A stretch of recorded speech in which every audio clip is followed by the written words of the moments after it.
Muy buenos días, mis queridos amigos y hermanos que me escuchan nuevamente con ustedes, trayéndole la lección de esta semana, lección número 2 para el día 9 de octubre. Y esta lección que estamos estudiando en este trimestre, que lleva como título La verdad presente en Deuteronomio. Y la lección número 2, que es la lección de historia de Moisés. La lección de historia de Moisés. ¿Qué aprendimos? ¿Qué podemos aprender de los sucesos ocurridos con Moisés y el pueblo de Israel, que hoy día pueden tocar nuestros corazones y nuestras vidas también, ¿verdad? En el versículo para memorizar, que se encuentra en 1 Corintios 10, 3 y 4, nos dice: y todos comieron el mismo alimento espiritual, y todos bebieron la misma bebida espiritual, porque bebían de la roca espiritual que los seguía, y la roca era Cristo. Tú y yo, hermanos, también debemos alimentarnos de ese mismo recurso, alimento espiritual, de la misma bebida espiritual que es Cristo Jesús en nuestras vidas. Nos dice también la lección de esta semana que estas son las palabras que habló Moisés. Así comienza el libro de Deuteronomio. Y aunque Moisés y la presencia de Moisés dominan el libro desde estas palabras iniciales hasta su muerte en la tierra de Moab, Deuteronomio, como toda la Biblia, en realidad tiene que ver con el Señor Jesús, porque Él es quien nos creó y nos sostiene y nos redime. ¿Claro? Y en un sentido más amplio de estas palabras, Deuteronomio revela cómo el Señor siguió creando, sosteniendo, redimiendo a su pueblo en este momento crucial en la historia de la salvación. ¿Cómo fue que Dios pudo obrar para que nosotros pudiéramos continuar y llegar a ser salvos? Básicamente, justo cuando los hijos de Israel están por entrar en Canaán, Moisés les da una lección de historia, un tema que se repite en toda la Biblia. Recuerden lo que el Señor ha hecho por ustedes en el pasado. O sea, Moisés tomó el tiempo para poder educar al pueblo nuevamente y decirles: se recuerdan, se recuerdan, se recuerdan, para que pudiéramos recordarnos las lecciones aprendidas. Y hermanos, tú y yo estamos en la misma situación. Debemos recordar qué hemos vivido, cómo Dios nos ha sostenido, cómo Dios nos ha redimido, cómo nos ha ido guiando para que podamos llegar a la Canaán celestial. Y allí dice nuevamente lo mismo, que Moisés también quiso que el pueblo recordara esta historia.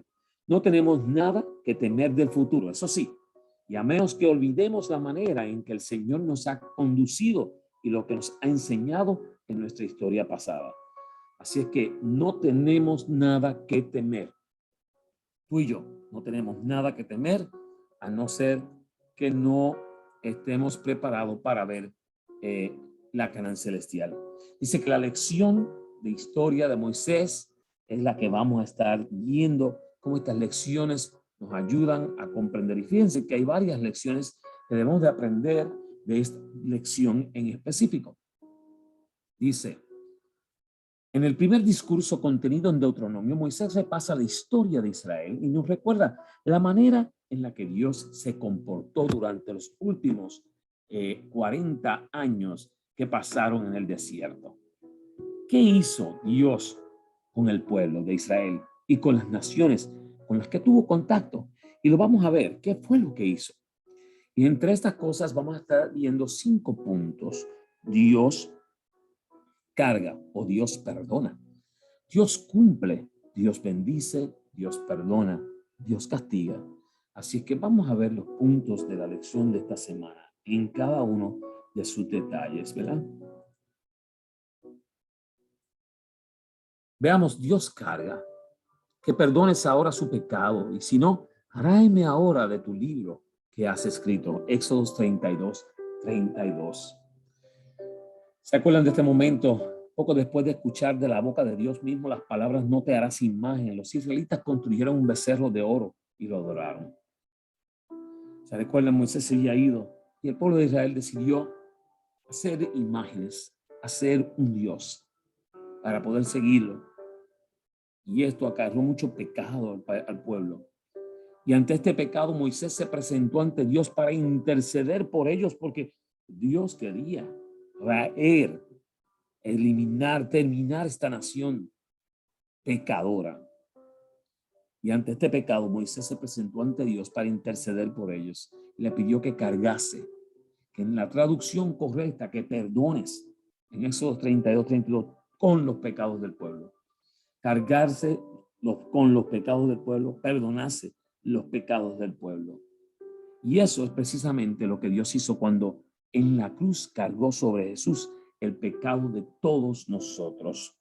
En algún momento sintió Jesús ese despegamiento tan grande, tan dura carga, todos los pecados del mundo sobre él en la cruz del Calvario. Y en aquel momento también Moisés le pidió a Dios que por favor carga con todos los pecados de este pueblo. En su papel de intercesor, Moisés fue percursor del verdadero intercesor. O sea, Moisés tomó prácticamente un lugar parecido al de Jesús para tratar de interceder por el pueblo y pidiéndole a Dios que cargase el pecado del pueblo. Jesús intercedió por nosotros, tomó la culpa de nuestro pecado. Dios carga todo nuestro pecado.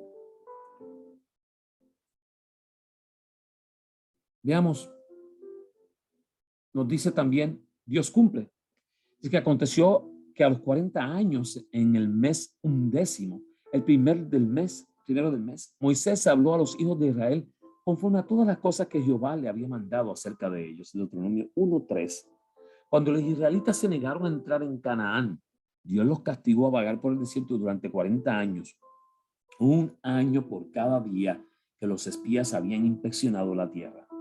En 40 días estuvieron inspeccionando la tierra para ver si era la tierra adecuada, cuando ya Dios le había dado la tierra que fluye leche y miel.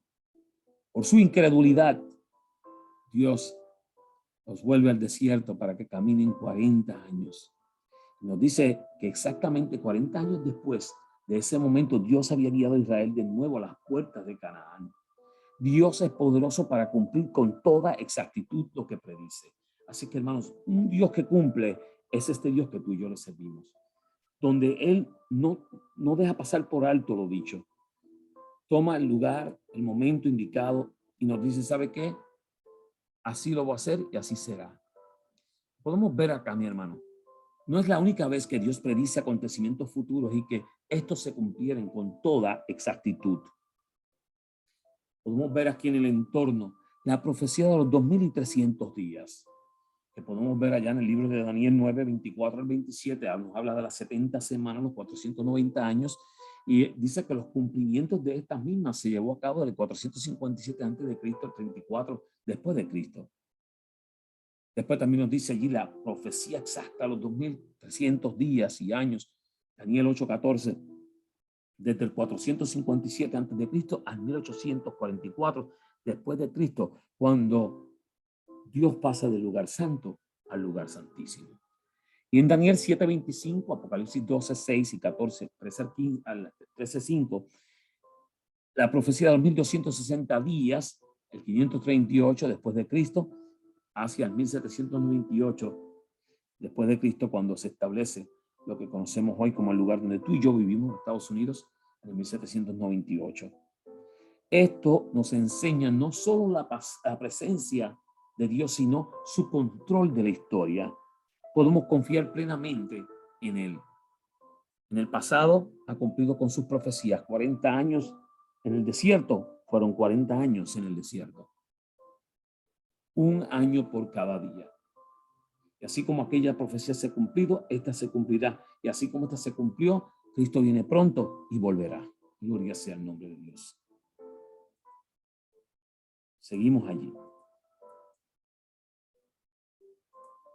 Veamos. Dios bendice. Jehová Dios de vuestros padres haga 1000 veces más lo que ahora sois y os bendiga como os ha prometido. En Deuteronomio 1:11. Dios había estado bendiciendo a Israel durante sus 40 años de peregrinaje, Nehemías 9:21. Pero Moisés anhelaba que pudiesen seguir siendo bendecidos en Canaán y llegasen a ser mucho más numerosos. Pero para poder administrar correctamente estas bendiciones necesitaban una organización. Y el pueblo de Dios en el desierto estuvo bien organizado. Esta organización se mantuvo en el tiempo para el pueblo de Israel. Y hoy Dios también quiere un pueblo, una iglesia, hermano, organizada. La organización implica un cuerpo unificado con personas que cumplan varios roles según sus dones. Y de esta forma, las bendiciones de Dios se pueden ser administradas de la mejor manera posible. Por eso la iglesia adventista es una iglesia organizada. Para que esta iglesia pueda bendecir a otras personas, necesita ser una iglesia organizada. Y el pueblo de Israel llegó a ser un pueblo organizado, ¿verdad?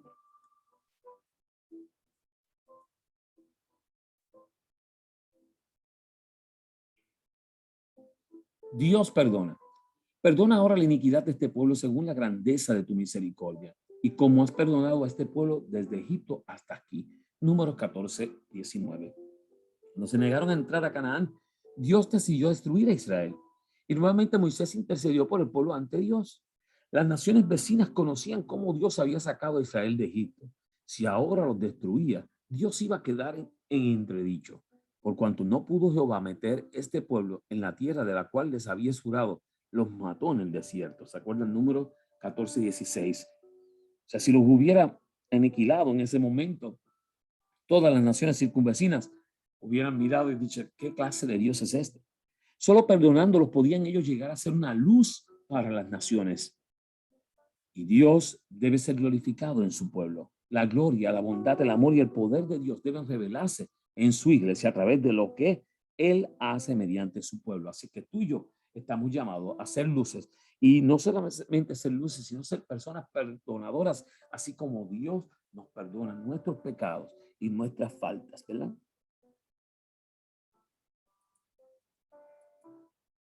Piensen en esto, mi hermano. Dice que Dios castiga. En Génesis 15, 16 dice, 4 generaciones después tus descendientes, volverán a este lugar, porque antes de eso no había llegado al colmo la iniquidad de los amorreos. Génesis 15, 16. Guerra, muerte y destrucción. Esta es la otra cara de la conquista de la tierra prometida. Algo que ya había comenzado con los territorios de Sehón y Og. ¿Por qué autorizó Dios esta masacre? Y se podrá preguntar cualquiera, ¿pero qué Dios terrible es este? Que permita que haya muerte. Dice que antes de permitir la guerra, Dios ofrecía la paz. Y al negarse a aceptar la paz, estos pueblos sellaron su propio destino. No es un Dios que no perdona, es un Dios que da oportunidades y que el pueblo decide su propio destino. Como nación habían llegado a un punto sin retorno. Su maldad era ya un mal endémico. Génesis 15, 16. La historia posterior nos enseña que las naciones y los individuos que mostraron respeto hacia Dios y confiaron en Él fueron salvados de la destrucción. Por ejemplo, tienen ustedes allí a Rahab y los Gabonitas, pueblos que Dios perdonó, que dejó que habitaran en medio de Israel. La historia de los hijos de Israel fue escrita. Fue escrita para nuestra admonición e instrucción a quienes han alcanzado los fines de los siglos. Aquellos que estén firmes en la fe en estos últimos días y finalmente sean admitidos en la Canaán celestial, deben escuchar las palabras de advertencia pronunciadas por Jesucristo a los israelitas. Estas lecciones, que fueron unas lecciones sucedidas con Moisés y el pueblo de Israel, estas lecciones fueron otorgadas a la iglesia en el desierto para que el pueblo de Dios las estudiara y le prestara atención a través de sus generaciones, para siempre, no solamente en aquel momento, sino para siempre. Y la experiencia del pueblo de Dios en aquel desolado paraje será la de su pueblo en estos tiempos. La verdad es una salvaguardia en todas las edades para los que se mantienen firmes en la fe que fue dada una vez a los santos. Y esto nos lo dice en el M.G. White, Alza tus ojos, y allí pueden volver y ver un poco más de esa descripción, ¿verdad que sí? Ahora, mi hermano, para ya ir finalizando con la lección, así es como un erudito trata de responder las preguntas difíciles sobre lo que hicieron los israelitas con algunos de estas naciones. Como creador de todas las cosas y de todos los seres humanos y como soberano de todo, Dios puede hacer lo que quiera con quien quiera y tiene razón al hacerlo. Los caminos de Dios son un misterio, dado que nunca lo entendemos por completo, bien podríamos calmarnos con las preguntas en nuestra mente y ofrecer algún consuelo. Según la imagen bíblica de los cananeos, estos pueblos eran extremadamente malvados y su aniquilación representaba el juicio de Dios por su pecado. La destrucción de los cananeos no fue la primera ni la última vez que Dios hizo esto. Las diferencias entre el destino de los cananeos y el destino de la humanidad, a excepción de la familia de Noé, como se describe en Génesis 6 al 9, engloban magnitud e intermediación. Dios nunca tuvo la intención de que los israelitas hicieran la política de Jerem, destrucción total, como una política general hacia los extranjeros. Deuteronomio 7:1 expresamente identifica y por lo tanto delimita a los pueblos meta. Los israelitas no debían seguir estas políticas contra los arameos, los edomitas, los egipcios, ni ningún otro. Los cananeos sufrieron su destino, que finalmente todos los pecadores enfrentarán el juicio de Dios. La eliminación de los cananeos por parte de Dios fue una medida necesaria en la historia de la salvación. Aunque los cananeos en su conjunto eran blancos del juicio de Dios, tuvieron al menos 40 años de previo aviso, ¿ok? Para que también ellos se pudieran haber arrepentido. Así es que, mi hermano, una lección, como decimos allí, de historia de Moisés. Así como podemos entender mejor, ¿ve?, el por qué murieron estos pueblos, por qué permitió Dios que esto sucediera. Fíjense, 40 años tuvo el pueblo cananeo de arrepentirse. Posiblemente hubiera habido otra tierra, no sé. Pero mi hermano, tenemos que utilizar estas lecciones para que nosotros podamos crecer más espiritualmente. Así es que podamos estar preparados para presentar la verdad presente. Te insto a que medites en esta lección de esta semana. Inclina tu rostro allí donde tú estás. Oramos, amante Padre que habitas en las alturas de los cielos, te damos gracias por la oportunidad que tú nos das de poder en este día presentar tu palabra, de poder escudriñarla, de poder entenderla. Quédate con nosotros y ayúdanos a que podamos ser portadores de vida y de luz a aquellos que no te conocen, utilizando la verdad presente. Te lo pedimos en el nombre de Jesús. Amén. Muy bien, mi hermano, comparte esta lección con otros que no la han podido escuchar y así puedes también de paso predicar la palabra de Dios y que Cristo te guarde y te cuide por siempre. Bendiciones.